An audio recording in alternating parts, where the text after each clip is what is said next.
Darkness in downtown Toronto, and never in the 31 years that the Metro Bowl has been played has there been this much hype around the game. And what a game it should be. Newmarket, Huron Heights Warriors inside their room against Rob Ford's Don Bosco Eagles as we welcome in Saskatchewan Roughriders fullback Graham Bell. I am Arash Madani. It is great to have you with us. There has been circus, there has been hoopla, and we're not talking about the 100th Grey Cup.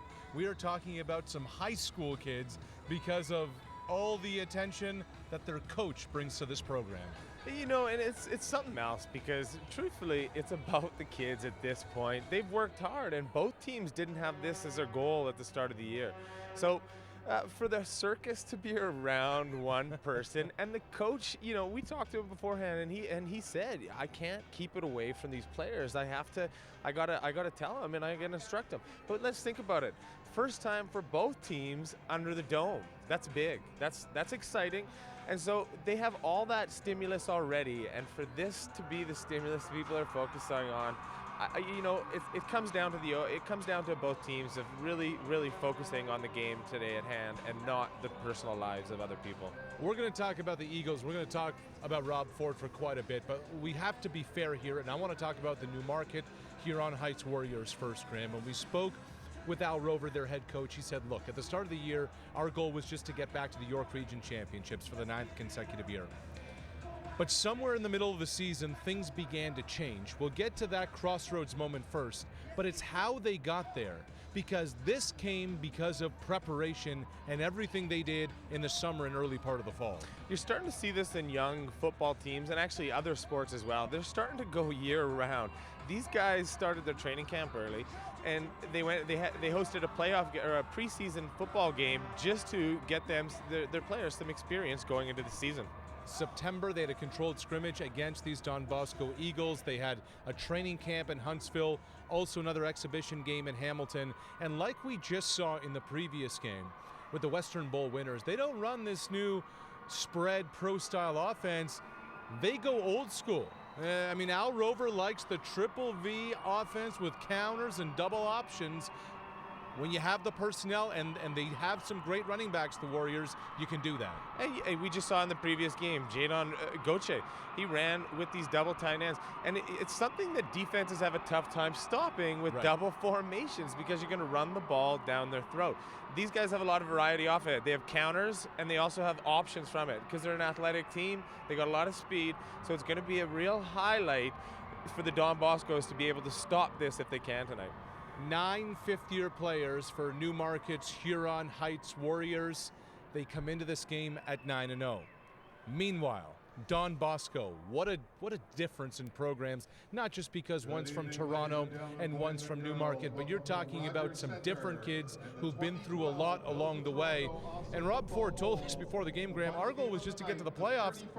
Now they're in the Metro Bowl. Yeah, incredible. And their defense is what got them here. They only have 4 players that are in their 5th year this year. You know, they have a lot of other things involved outside of football. They have other issues, personal things in their lives, these kids. And for them to have the option to play football, I think it's a real it's a good thing for them to have a sport in their life. And they have a lot on their plate tonight. Being in the Dome, the excitement of being here, and obviously the personal life of their head coach. They launched the program 10 years ago. What are some of those off-field issues as we look at one of their top players, Malik Marks? We'll get to that after the break because there are a lot of neat personal stories with these Don Bosco Eagles, and we'll get to it as they get set for the 31st Metro Bowl coming up. There's the quarterback of the Don Bosco Eagles as he and his team get set for this championship game. We'll be back with more on Rogers TV.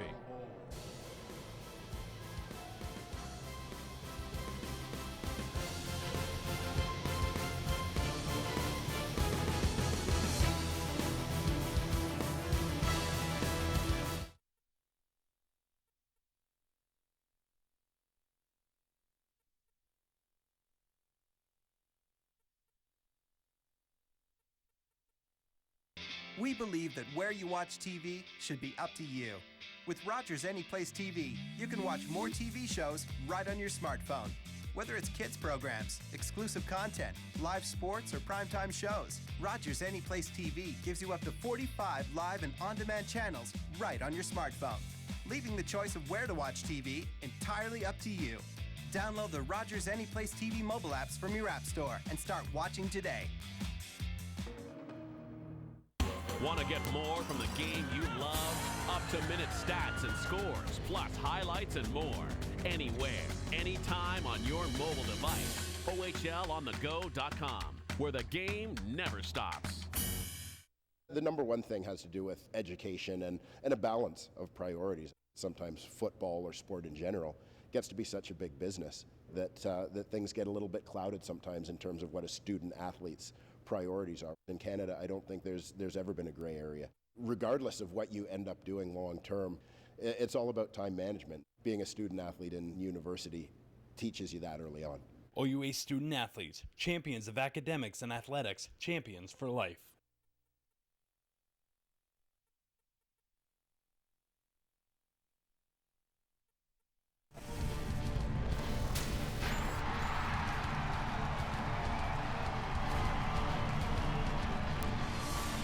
The 31st Metro Bowl just moments away here on Rogers TV with Saskatchewan Roughriders fullback Graham Bell. I'm Arash Madani. It's the Huron Heights Warriors against the Don Bosco Eagles. 4 fifth-year players on these Eagles. Their goal, Graham, as we said before we went to the break, was just to make the playoffs. They're built around speed, yet they find themselves in the Metro Bowl.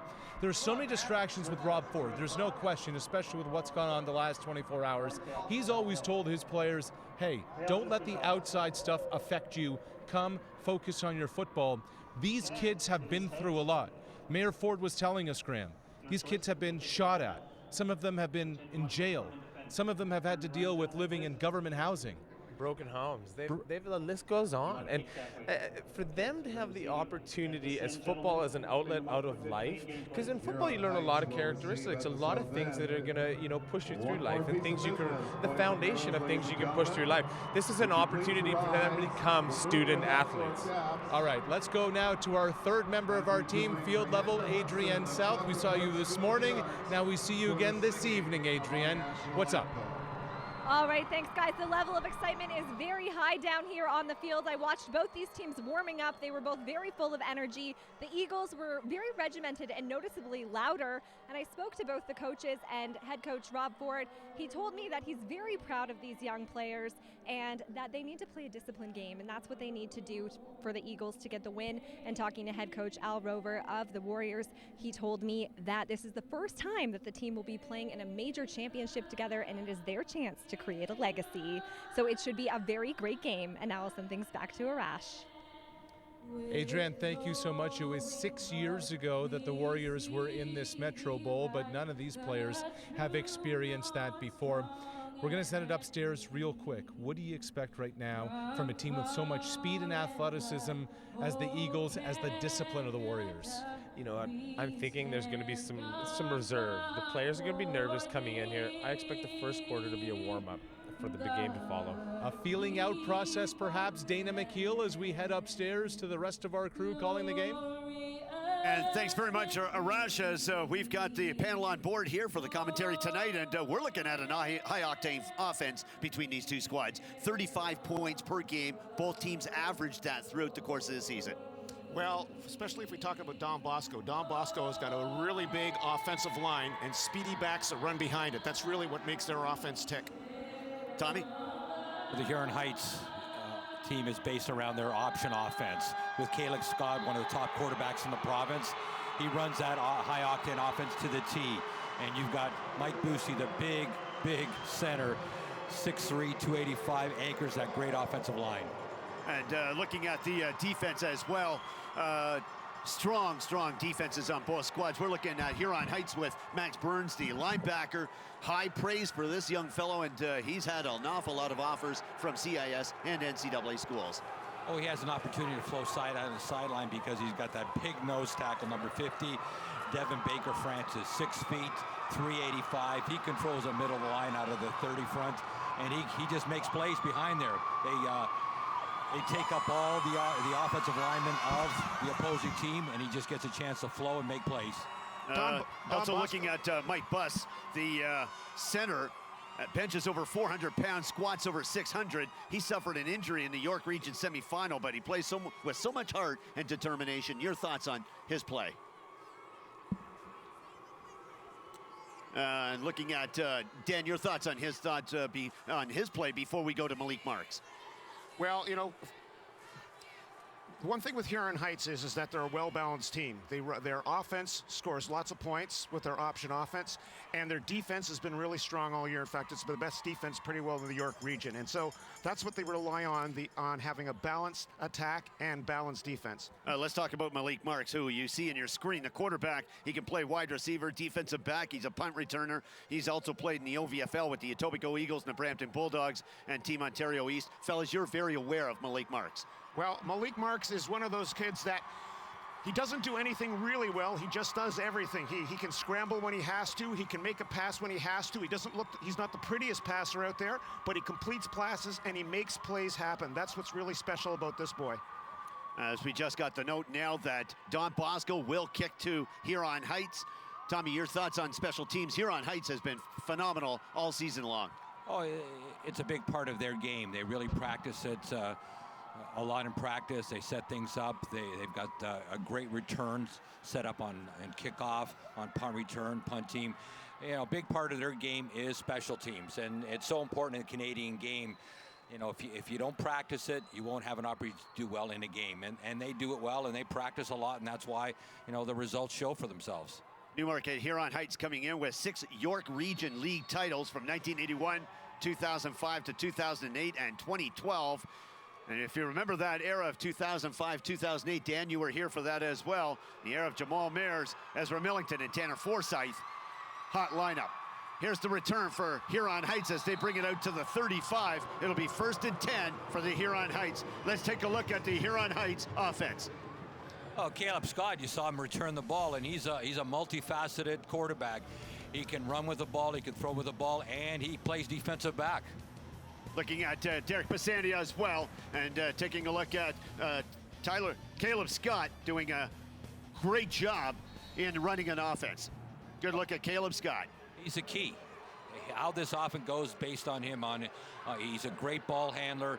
He can drop back, he can run, he can do so many different things, and that's a scary part with him at that position. Here's Huron Heights, 1st and 10 from the 35. Motion in the backfield. Scott handing off on the play. They're going to drive it.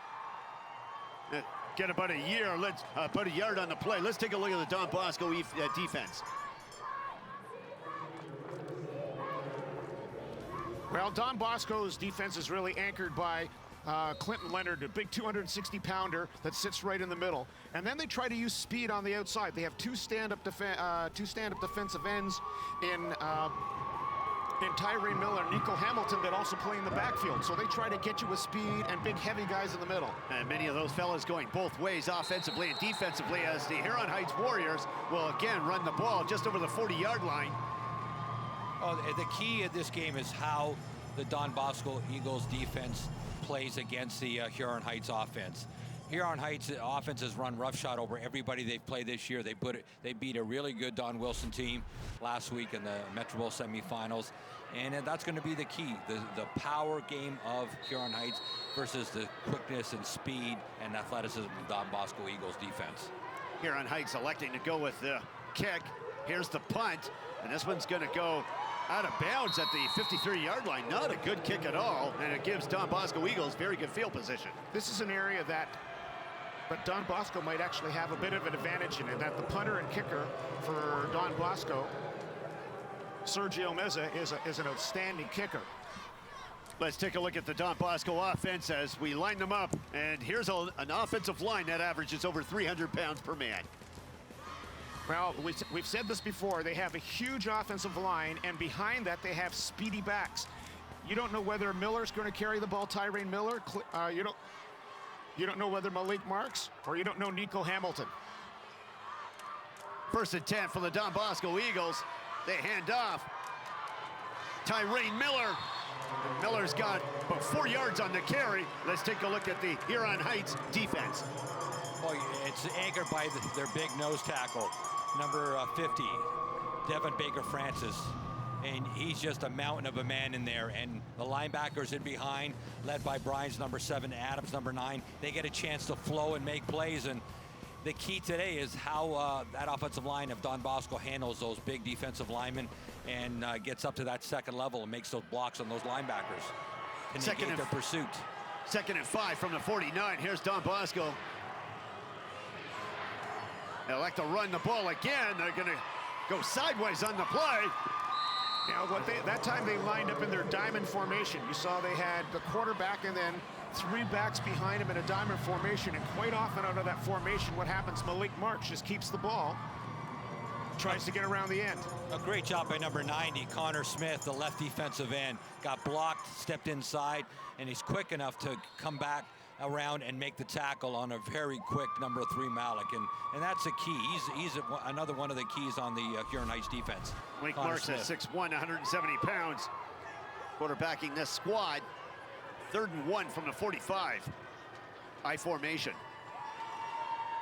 They hand off. Tyree Miller going off tackle again. Takes 1 hit, gonna take another one, and he's brought down just shy of the 1st down. They're gonna have to measure this one off, fellas.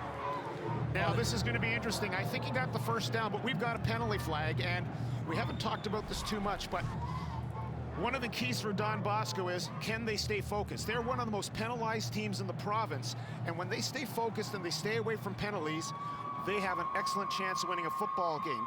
It'll be interesting to see what the call is on this penalty right here. I think they're going to give the 1st down. They made the 1st down, and I think the penalty was after the 1st down. After the 1st down was gained, unnecessary roughness, number 45 on the offense. Back 15 yards, 1st down. So that was costly, fellas. Peter Schmidt, the referee, making the call. You can't have those mistakes. You make a big 1st down on 3rd and 2, and then just a cheap shot away from the play. You've got to really stay disciplined and focused, and that's the key for Bosco today, how disciplined and focused they stay. Let's take a look at the replay on the gain and the penalty.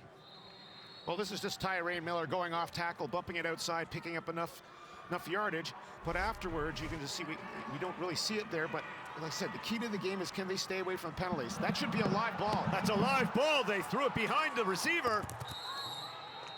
And it goes out of bounds on the play. Huron Heights Warriors are indicating that ball goes out of bounds. They've got control of the ball. 42-yard line, that ball went out. In Canadian football, it's just the last man who touches the ball here in this case, and so he pushed it out. Excellent call by the referee. Huron Heights is taking over.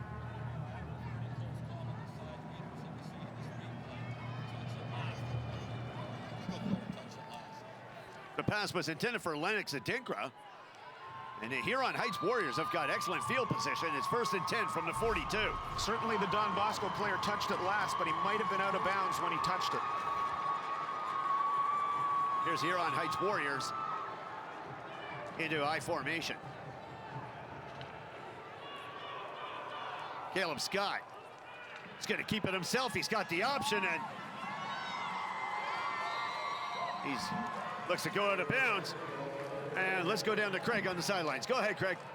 Guys, talking about the preparation by Don Bosco, and you were talking about the high-powered offense of this Warriors team. They say they have done their homework. You saw it on the 1st series, a quick 2 and out. We'll see if that continues here early in the game. Thanks very much, Craig, as we've got a 2nd down and 3 situation from the 35. Scott in I formation. Receivers are wide. Caleb Scott, leadership quarterback, and they're going to hand off. They go drive it up the gut. That's a 1st down. They lined up this time. This series, they lined up different from the 1st series. They've lined up with 2 tight ends and 2 backs in the backfield, and this time they just powered forward, gave the ball to the fullback. He picked up a 1st down. I should say to the tailback, and we got a lead block. Sorry, Tom.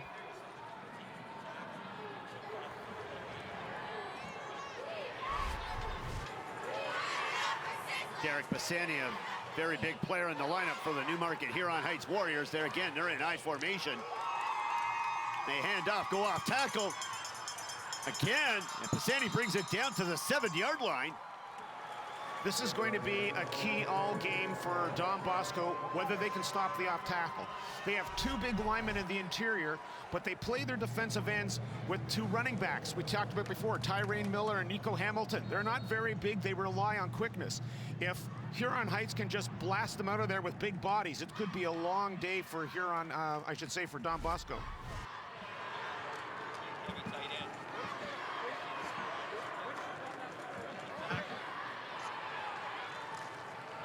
Again, they're going to use the run, and that's into the end zone. That's a touchdown for the Newmarket Huron Heights Warriors. Derek Pisani. They go up on the board first. Well, that's a good call, Tom. Sorry, go ahead. No, that's a great call, Tom, because you saw that time there. They're intentionally lining up those tight ends a little bit wider. It's creating a lot of space, and they just can't handle them on the outside. Away from the rock. Double tight end, too big. Straight ahead.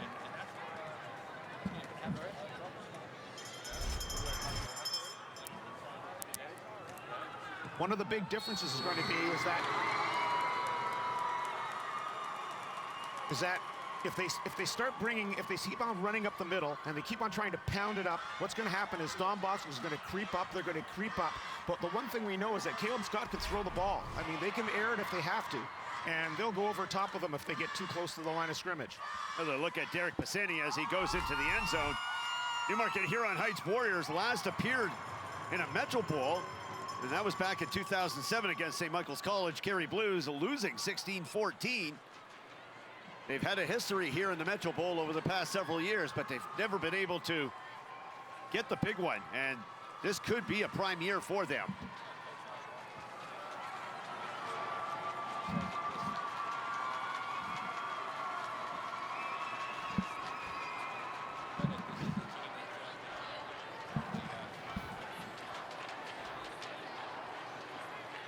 Just looking at the officials for this matchup.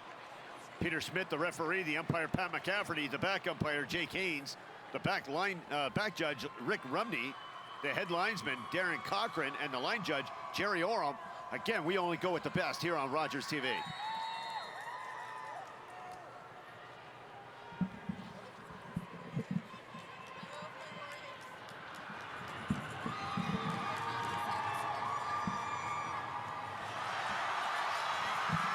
As we see another fumble on the play, and Newmarket Huron Heights Warriors come up with the ball. That's number 7, Max Burns. The special teams come up big. Now, you know what's happening here is that Huron Heights is doing to Don Bosco what Don Bosco has done to the last couple of teams they've played. They've made the mistakes that they haven't been making before, and all of a sudden they're starting to get blitzed. They're going to have to make a big defensive stand here, or else pretty soon they're going to find themselves down 2 touchdowns.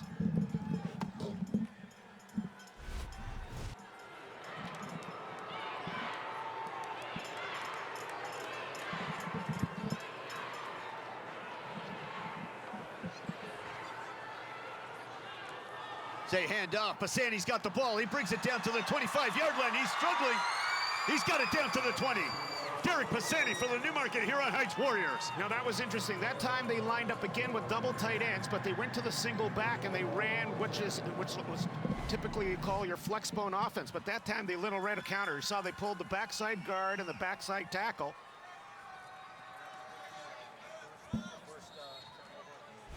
Ball that was knocked out of bounds, and then this on the kickoff. You can't do that against a really good offensive team. And there they go, double tight, I formation. Again, Huron Heights Warriors in I formation. They hand off. Derek Pisani gets tripped up on the play. He'll get minimal yardage. 5:05 left here in the first quarter of play. Dan Domenico, Tom Gredis, and a hard-working production crew here from Rogers Center in Toronto, bringing you the 31st Metro Ball.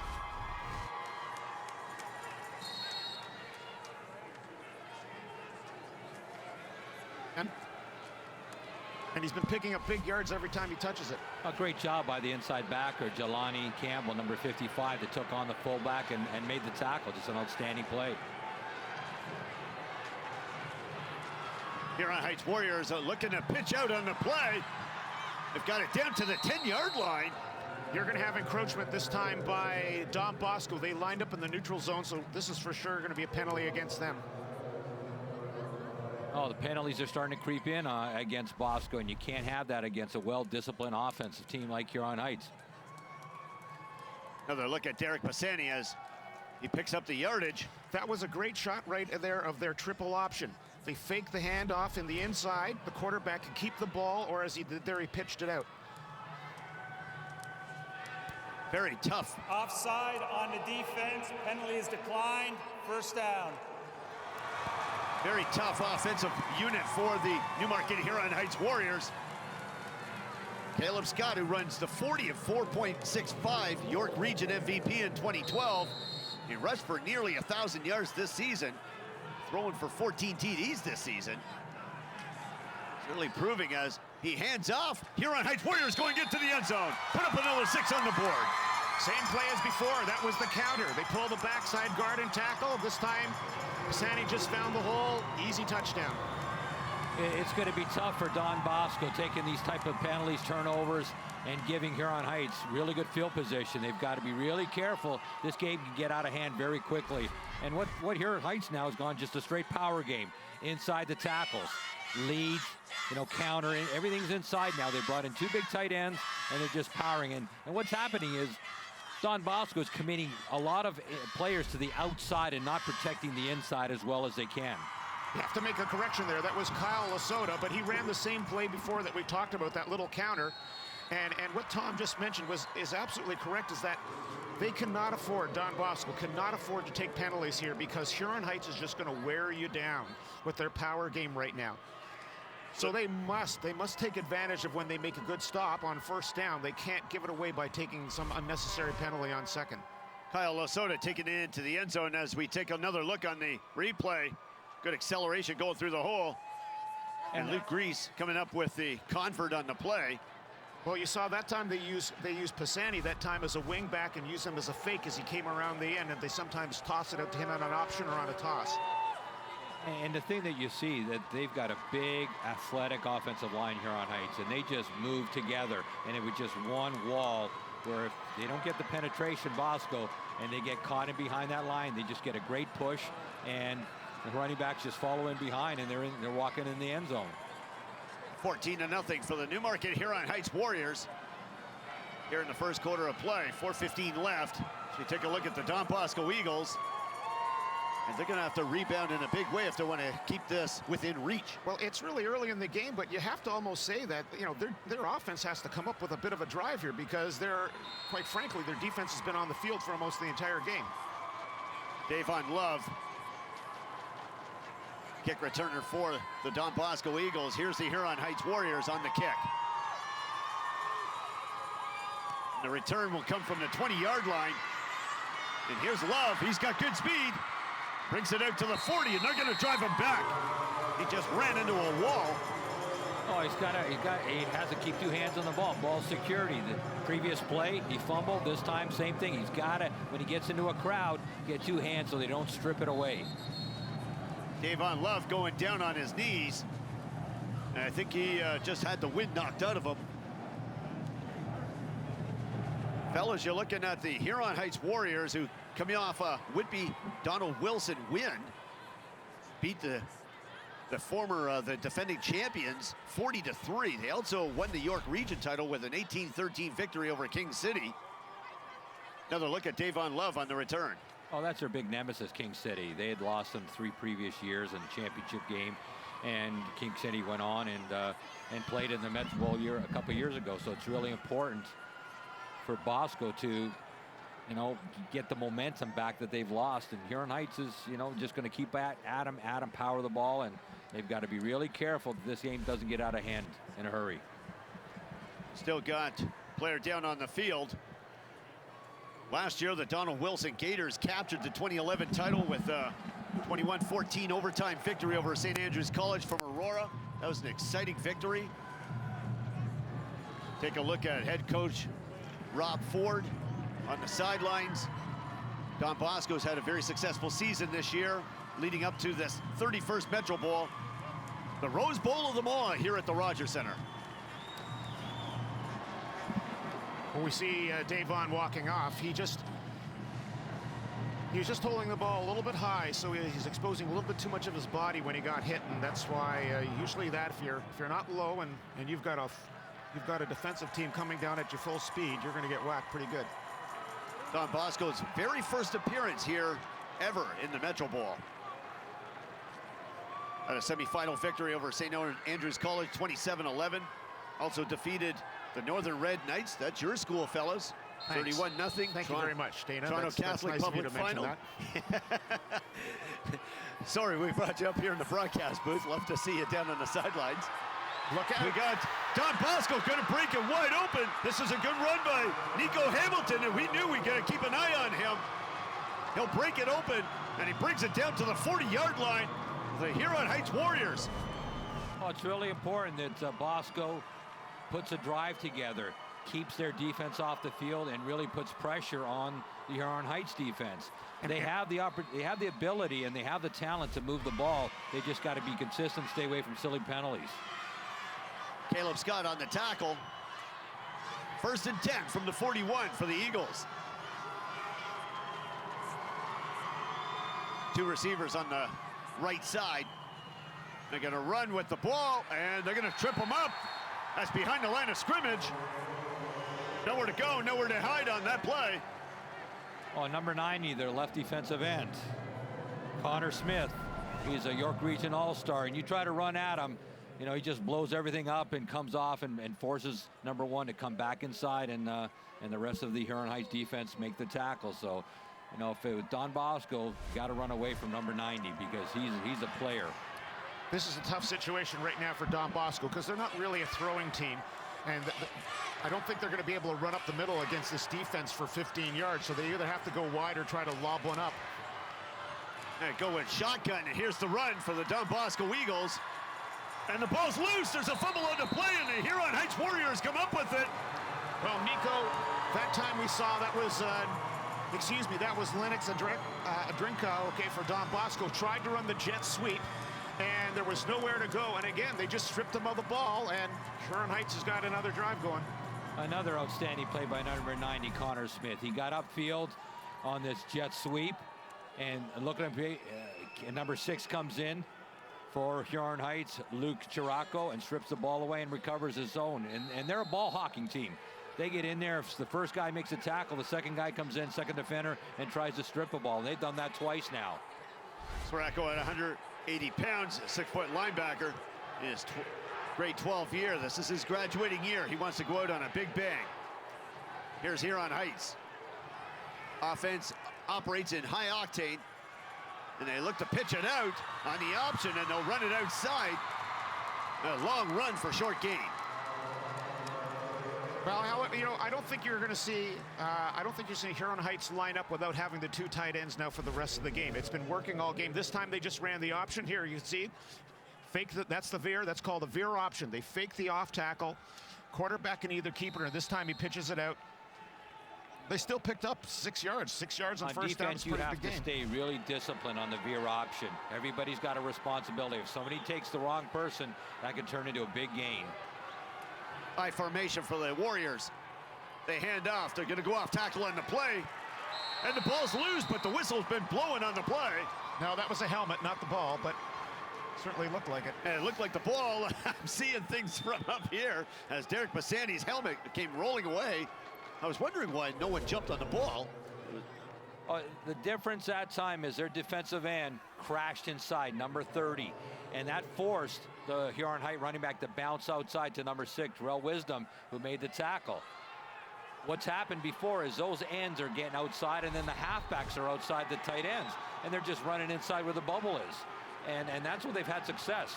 Don Bosco's got to crash those ends to force those guys, the running back, to bounce outside. And they have a lot of success because their linebackers are quick and they can cover that distance. They scrape very well, and so if those ends crash, those linebackers will get outside. We're going for it on 3rd and looks like 1.5. And they're taking the ball from the 54, but we've got whistles all over the place. And it appears that there's a timeout being called on the play. And Tommy, looking at Connor Smith, the defensive end, he's the best pass rusher no doubt in high school football. From York region, he's an all-star at defensive end and heavily recruited at that. Oh, the one thing, he stays disciplined. He gets upfield, he stays home. Any play away from him, he stays there, lets everything come back to him. But plays to him, he gets upfield, he forces everything back inside. And what happens is Bosco's still trying to run outside of him, and it's difficult. You've got to turn it upfield, and hopefully that running back can make the linebacker miss. Quite honestly, if you've looked so far in the game, the only plays they've really had success has been running away from Connor Smith. Every time they've tried to run at him, they really haven't got anything done. So I think you're going to start seeing this is going to be a trend. Okay, so let me put you in Rob Ford's position. What do you do?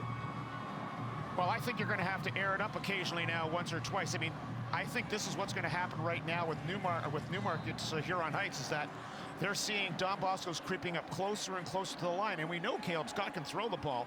They're going to go downfield pretty soon. Tommy?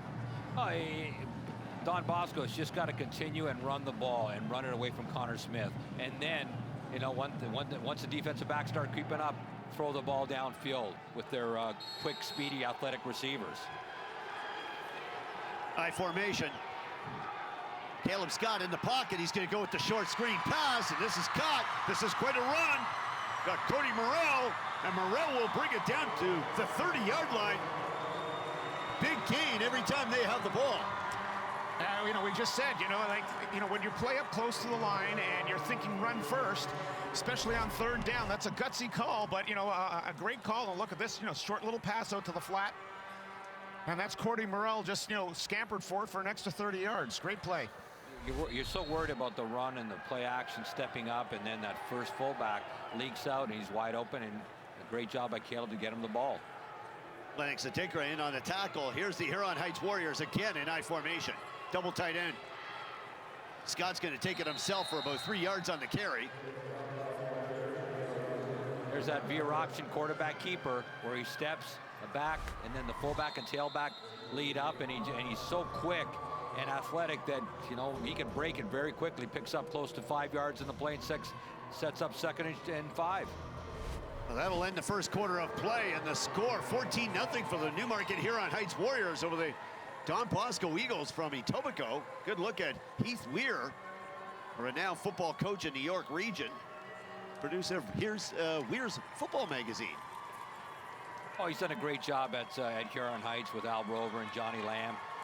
They put a solid program together, and year in, year out, they're playing for the championship, and they've had opportunity to play in the Metro Bowl, and this is their 3rd appearance, and they think that they have the team that can take it this year. And give lots of credit to Heath Weir. He's done his bit to promote football in the province. He runs jamborees, he runs his magazine, he does, he gets involved with a lot of scouting. So, he's contributed an awful lot to football in Ontario. And to fashion as well. He's out there with a camouflage look. Well, it's 3 degrees. Supporting our troops. 3 degrees outside, and we're... Of course, it's easy to do that in the dome. It would be a little bit different if the dome was open today. Yeah, exactly. 2nd and 5 on the 24. Here's Huron Heights. Here's that counter again. And they run the counter, and they're going to drive it over the 20-yard line. And so you can see what they do. They just go flow one way, and then they counter back inside with the other wing back, and they pull the backside guard and tackle. And that's really the first time they've stopped it for less than a significant gain. Oh, it's that counter tray action from left to right. And if you flow too quickly or get upfield, they'll trap you so easy and pick up big gains on the play. Cody Morrell on the carry at 5'9", 180 pounds, and he can go both ways as well. He's a running back and defensive back. But this is falling right into sort of the plans of Huron Heights. They're going to go for it every time on 3rd down when it's less than a couple of yards. We are at 3rd and 1 on the 20. Huron Heights, Caleb Scott's going to take it himself. He's quite a threat. He's looking for the end zone. He's brought down at the 5-yard line. Another effective run for Caleb Scott and the Huron Heights Warriors. Well, that was an intentional run by the quarterback. You saw what they did is they brought the wing back around, and then he led the blocking up the middle. So it was really a power quarterback run right up the middle where, and you can see it looked like Pisani just got in front and made the block, and look at the blocking downfield in front of him. Oh, you've got that big offensive line now. You've got a slot back coming around. You have the fullback. You've got a wave of Huron Heights just leading the way, and Caleb Scott is a great runner, and he just followed everybody and picked up, close to 10 yards on the play. Cody Morrell in the backfield as well. They're going to run with the ball. That's a touchdown for the Newmarket Huron Heights Warriors, as we've got Caleb Scott going into the end zone. Same play again, and I got to correct myself. I keep on saying Pisani, but that was Kyle Lasota who led the blocking last time and led the blocking this time. Exactly same play. You know what? If you can't stop it one time, why not run it again? Don Bosco's got to be careful. This game can get out of hand very quickly now. You can see the the faces drooping. They're just following that big offensive line, and they just have too many players at the point of attack. You've got a slot coming around, you've got the fullback leading up, and you've got that big offensive line led by Mike Busey, and they're just pushing the Don Bosco Eagle front four, and the linebackers, their quick linebackers, don't have a chance to flow either way. Now it looks like they missed the convert, but there was a flag on the panel on the play here. Here from Peter Schmidt, the referee. He'll give us the call. High-octane offense for the Newmarket Huron Heights Warriors in action. Oh, you've got 3 turnovers by Don Bosco, and each turnover is turned into a touchdown for Huron Heights.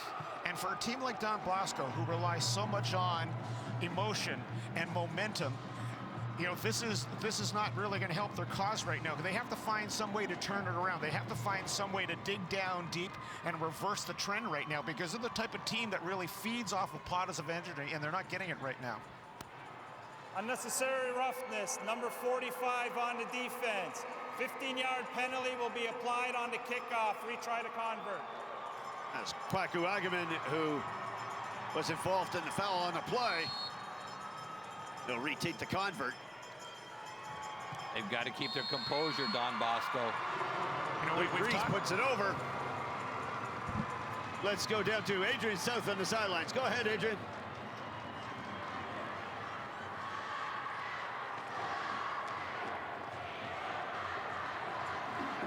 First Metro Bowl. Oh, it's over the top. We're just thrilled for the team. I can't say enough about the teachers and the coaches from Huron Heights, the amount of volunteer hours they put in bringing all of our children here today. And it just means so much, and especially to the boys. They practice every night since first week of September to get here. So that's like five nights a week, plus some Saturdays and Sundays. And the teachers, the coaches, the school, the principal, everyone supports the team. Look at all the fans we have here tonight.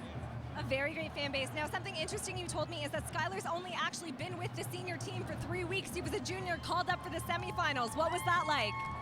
Oh, it was over the top. They have such a great program where they intermingle all the players, junior and senior, and they start off by saying, look, if you want to come out and just see what we do, and then all of a sudden they said, you want to practice, and then they surprised some of the boys by saying they're going to be on the roster. Skylar is like just thrilled. All right, thanks so much for your time. We'll send things back up to our commentators. Thanks very much, Adrian, as the fans are here in full force for both squads.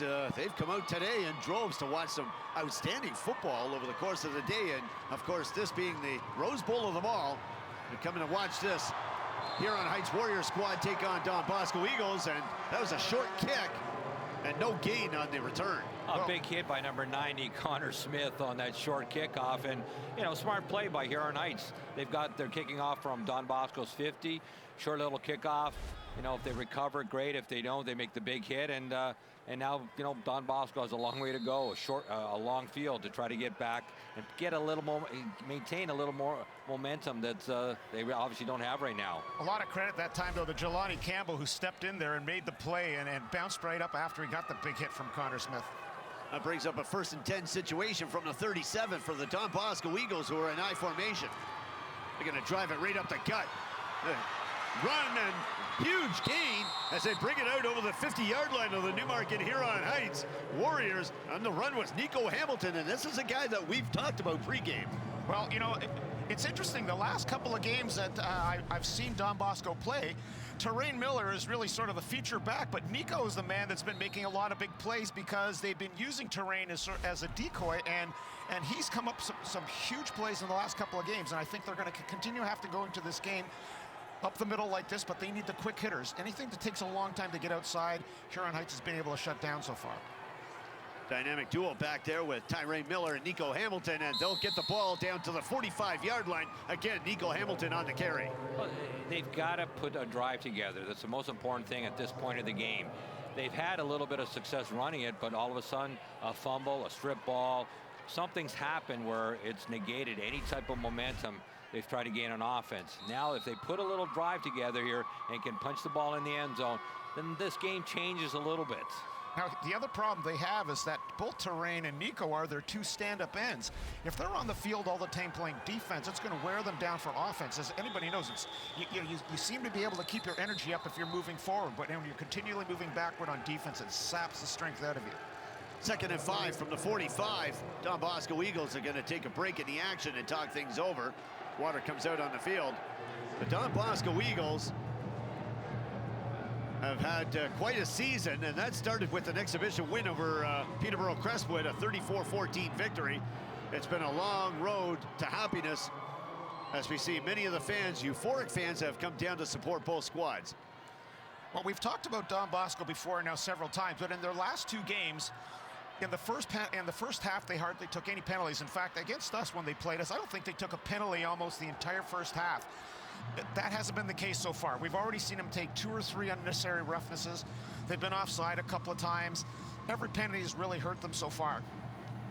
And the thing Take a look at Nico Hamilton as well, Tommy, as we have highlighted him in the lineup for the Bosco Eagles. Well, he's a big part of their offense, and what can happen here if they can put a drive together and really attack that Huron Heights defense. They have 7 players going both ways, and right now the team that's getting tired is the Don Bosco defense, guys that play offense, because they're getting attacked by the Huron Heights offense. If they could do, Don Bosco could do the same thing to their defense, then it's going to wear them down, and they're not going to be as fresh and pushing the ball upfield and so on. Looking at Nico Hamilton there, who played at Weston Collegiate, and certainly he's got the experience to play the backfield position for the Don Bosco Eagles. Well, it's interesting here. You can see that this time, we've showed it before, but he's playing both defensive end and running back, and he really doesn't get the credit that he deserves because he's a huge part of this offense. 2nd and 5 from the 45. Don Bosco Eagles in shotgun, and they hand off. They're going to go left on the play. Nico Hamilton again as he brings it down to the 30-yard line before he's forced out of bounds. Well, they must be listening to us because they've just given the ball 3 times in a row to Nico, and you notice they're staying away from Connor Smith, as we talked about before. They're running to the left side of the line now to the right side where Connor is. Oh, that's where they're having all the success right now. Anytime they run to Connor Smith's side, he's doing a great job. Here, they're following the left side of their offensive line, which, with Molina, Big Molina, the right guard at number 65. Tristan Edwards, their left tackle. That's their strength of their offensive line. Now the difference is that on the right side or the left side of the defensive line, you have Thomas Lowe. He's a huge guy at 320, but he just doesn't have the speed that Connor Smith has. So they've been taking advantage of it. Blake Marks going with the pass. And we've got a flag on the play. It appears to be a pass interference call on a 1st and 10 at the 29 situation. Nico Hamilton coming back into formation, and I don't know how you're going to interpret that penalty. Well, I think it's going to be pass interference against Huron Heights. But we certainly have a situation here where, again, they're trying to catch him off guard because both teams are primarily run offenses. Yeah, it looks like he gives a bit of a grab there. I think it's a good call. Pass interference on the defense. It took this long for them to take a shot downfield because they have the speed to get downfield, and you've got to put pressure on the secondary. And you're having a little bit of success running the ball. Now you got to take a shot. You got to try to get back in this game as quickly as possible. It'll be 1st and 10 from the 14 for the Don Bosco Eagles. And if there's any time to put up points on the board, it'd be right about now. Oh, this is a big part of the game right now. This is a pivotal moment. If Bosco can score here, then the momentum starts to switch a little bit. So they're going to a full house backfield. They take 36 Clinton Leonard, that big offensive lineman, and they put him as a fullback, and he's just a lead blocker right now. Here's Malik Marks on the run. He's looking for an opening, and he's going to be brought down right at the line of scrimmage.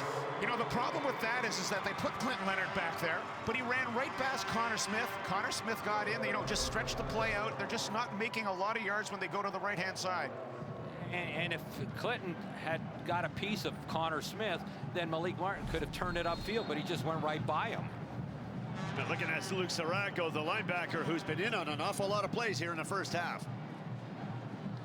They've got to do a better job of understanding where Connor Smith is, because anytime they try to run his way, he's done a good job either turning the play back in or making a tackle.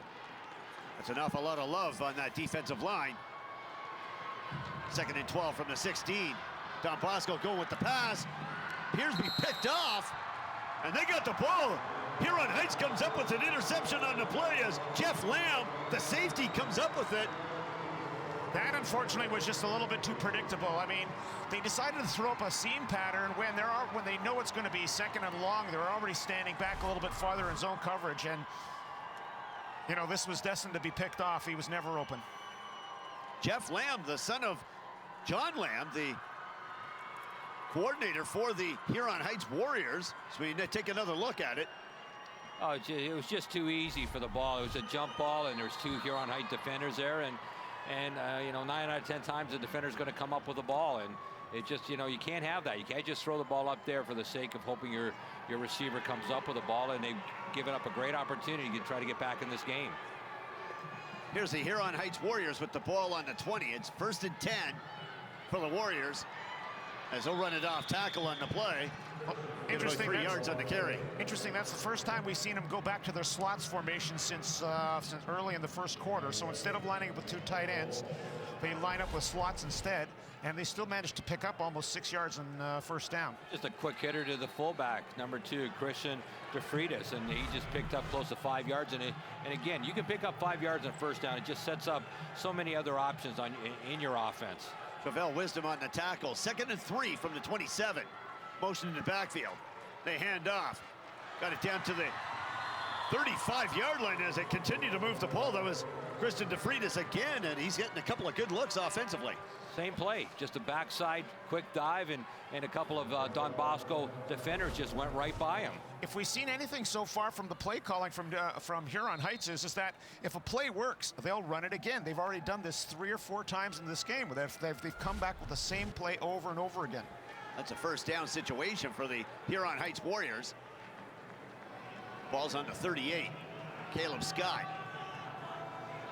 true manager of the game out there on the field. He bobbled the ball, but he's going to take it himself, and he'll take it for about 5 yards on the carry. See, here's a testament to the offensive line right now of Huron Heights. Even though Caleb Scott bobbled the ball, and I think they were going to run the same play they did before, he just kept it, and he still picked up 7 yards on first down. You know, what Bosco can't let Huron Heights do right now is put a drive together to close off this first half. They've got to find a way to stop this offense and do something to try to get back in this game. They gave up a golden opportunity to score there, and now Huron Heights is starting to grind the ball again. That was a gain of 7 on the play. 2nd and 3 from the 45. Again, motion in the backfield. They hand off. They're going to drive it right up the gut again. That's a first down for the Huron Heights Warriors as the carry by Christian DeFreitas gives them the first down. They've just run the same play 4 times in a row. Even though it was bobbled by, you know, the quarterback last play, he was going to hand it off. I mean, they can't stop it, so why not just keep running it over and over again? If you want to see a block and a half, is watch number 77, Mike Busey, the center, just absolutely destroy number 55, Jelani Campbell, and it looked like Jelani Campbell disappeared in Mike Busey's grasp. It was just, and that's where you know, DeFreitas ran right up and behind him. Now this guy benches over 400 pounds and squats over 600. He's prime and ready for CIS football, no doubt. They hand off again, going off tackle on the play. And that's close to a first down. Huron Heights offensive linemen just get off the ball so quickly and get up in the Don Bosco defensive line's face right away, and Bosco D linemen haven't even moved yet. No team can survive when you're giving up an average of about 7 yards a carry on first down. You just can't survive this way. We need to see a big defensive stand somewhere along the line here by Bosco. Derek Bassani in the backfield with the carry. The second down and 2 to go on the 52. Huron Heights Warriors in I formation. Again, they run the ball, and they're going to drive it up the gut. Derek Bassani with the ball as he gets it down to the 45. That's another first down for the Warriors. Not only are they driving the ball and moving the ball very effectively, but they're also using up the clock. Oh, they've got their heavy formation there. They've got 2 big extra offensive linemen at the tight end. And what's happening again, what happened earlier in the game, the defensive end of Don Bosco are getting outside those tight ends, and then you've got the halfbacks outside of them, and all of a sudden they're getting up into the linebacker, into the bubble, and picking up 5, 6, 7 yards of crack. You can already see right now the defensive linemen of Don Bosco, their heads are starting to drop a little bit, and you can see they're on their hands and knees because they're gasping for air. 1st and 10 from the 45. Huron Heights Warriors, the offense in full motion. Caleb Scott's going to take it himself after initially dropping back, and he brings it down to the 34-yard line. What a great call, because you saw that time they Don Bosco brought both of their interior linebackers, and Caleb, you know, this was the design play. He just picked the ball up and he just went around the outside, and there was nobody out there once he broke through the first level. So, quarterback that has a lot of interest from CIS and NCAA schools. And he presents that triple option threat. Fellas, you know all about that. Certainly a very attractive player. Oh, he can play. You know, we haven't seen him throw the ball only a couple times this game, but he can throw the ball if he has to, but he's an outstanding athlete. Again, he's going to run with the ball himself, looking for the big block, and he brings it down to the 25-yard line. Certainly knows how to follow his offensive line. Oh, he followed number 94, the left guard, Thomas Nill, the big 6'6", 320-pound left guard who can move for a big guy. And there he has the option of pitching or just following his offensive lineman. Here he comes around, good blocking at the point of attack, and it just gets in behind the big guy. And I mean, if you take a look at it, 94, Thomas, who isn't the fastest player in the world, he's a huge body, but I mean, he's 5 yards downfield before he even has to hit anybody, for heaven's sakes. And so no wonder Caleb is just holding onto the ball. He hasn't had to use the pitch option because he's already downfield 5 yards before he even comes in contact with a defender. At 320 pounds, he's licking his chops every time he steps into position in the offensive line. What's happening is Bosco is so keyed on trying to stop that outside, you know, counter and option, that they're playing too wide. And what's happening, and there's too much spade, and there's bubbles where those offensive linemen and the pulling guards and fullbacks can get up into that second level and really, and, you know, again, you don't have to make a big block to block somebody. You just get in their way, and Caleb Scott or the running backs will find that crease and seam and, you know, pick up 5, 6, 7, 8 yards on every time they touch the ball. See, the worst part about playing against an offense like this is that when they get it going like they are right now, it is so demoralizing because you're standing on the sidelines and you can just see you can't do anything about it. It just seems inevitable. They're just going to keep on moving the ball. Even if they're only going 6 and 7 yards at a time, they just keep on grinding up time, making first downs, and your defense just stays on the field. 2nd and 1 from the 25. It's a very high-octane offense for the Huron Heights Warriors. They'll pound it down your throats. I formation. Well, you're going to see a lead here, and he's going to hand it most likely to the tailback. There he goes. Derek Pisani, the tailback, will take the ball just over the 20-yard line as they continue to move forward. And they just follow the big center, number 77, Mike Busey, and just right up off his rear and lead up with the fullback, and the tailback follows him behind and picks up close to, you know, he picked up a first down on the play, and that's demoralizing. When you can just run straight ahead, you don't have to, you know, do anything fancy and just pound the ball, pound the ball, pound the ball. And that's going to wear anybody down. And when you've got a lot of guys going both ways, it makes your offensive schemes less effective because of that. You know, and we don't mean to make it sound as though this is simple. I mean, yes, I know we can call the plays from here even before we see it, but that's because they can't stop it. I mean, why not call the plays? I mean, there's no point in throwing the ball just because you can. If they can't stop you on the run and you're wearing down the team, and all of a sudden now you're starting to see little injuries creeping up for Don Bosco because players are going both ways. You saw, for example, 65 Tristan Edwards, 320 pounds. He had to take a couple of plays off because he was just completely winded. He wasn't injured, he was just completely winded. This is what's going to happen to your team. We've got a player down on the field right now. It appears to be Tyrone Miller, and he's holding his right hand or his right arm. And that's crucial if he's walking off the field like that. It's tough because he's their starting tailback, and he plays defensive end. And if he's out of the game, that's a big part of their offense that they lose. Look at. See now, so you can see trotting back on is Tristan Edwards because he has to. He has no choice. Look at Tyrone Miller, and no doubt that arm is really, really sore. And Huron Heights is going to stay in that heavy formation, double tight end, I, and they're just going to run straight ahead. Big bunch of boys up on that front line. You look at Mike Bussey there at 6'3", 285 pounds. Thomas Lill at 6'3", 320 pounds. Also looking at Jonathan Payton at 250 pounds, just over 6 foot. Brett Murray at 225, and he's 6'4".